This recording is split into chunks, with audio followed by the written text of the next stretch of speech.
السلام علیکم، میں ہوں حارث مغل۔ تو آپ کو میرے چینل پہ ویلکم ہے۔ آج میں آپ کو وضو کے بارے میں ایک حدیث سناؤں گا، تو پلیز پوری سننا۔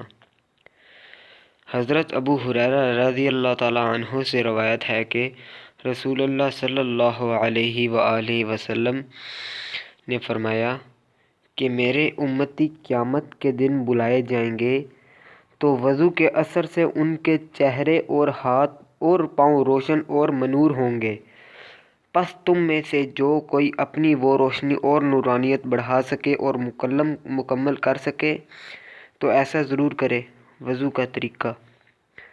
حضرت عثمان رضی اللہ تعالیٰ عنہ سے روایت ہے کہ انہوں نے ایک دن اس طرح وضو فرمایا کہ پہلے دونوں ہاتھوں پر 3 دفعہ پانی ڈالا، پھر 3 دفعہ کلی کی، پھر 3 دفعہ ناک میں پانی لے کر اس کو نکالا اور ناک کی صفائی کی، پھر 3 دفعہ اپنا پورا چہرہ دھویا، پھر اس کے بعد داہنا ہاتھ کوہنی تک 3 بار دھویا، اسی طرح پھر بایاں ہاتھ 3 دفعہ دھویا، اس کے بعد سر کا مسح کیا، پھر داہنا پاؤں 3 دفعہ دھویا، پھر اسی طرح بایاں پاؤں 3 دفعہ دھویا۔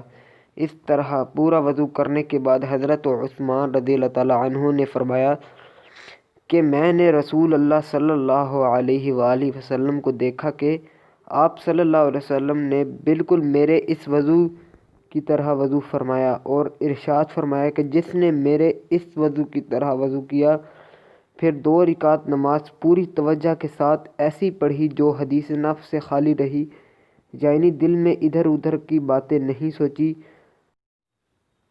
وضو کے بعد حضور صلی اللہ علیہ وآلہ وسلم یہ دعا پڑھتے تھے: اشہد ان لا الہ الا اللہ وحدہ لا شریک لہ واشہد ان محمدا عبدہ ورسولہ اللہم اجعلنی من التوابین واجعلنی من المتطہرین واجعلنی من عبادک الصالحین واجعلنی من الذین لا خوف علیہم ولا هم یحزنون۔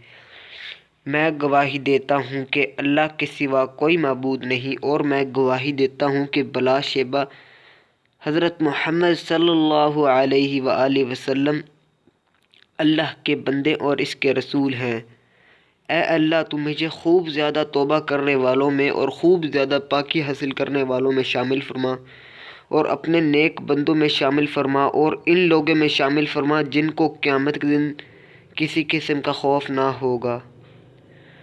تو پلیز میرے چینل کو سبسکرائب کریں، لائک، شیئر اور کمنٹ کر دیں۔ انشاءاللہ میں اسی طرح پیارے پیارے ولاگ، نعتیں اور حدیثیں لے کے آپ کے سامنے حاضر رہا کروں گا۔ تو شکریہ۔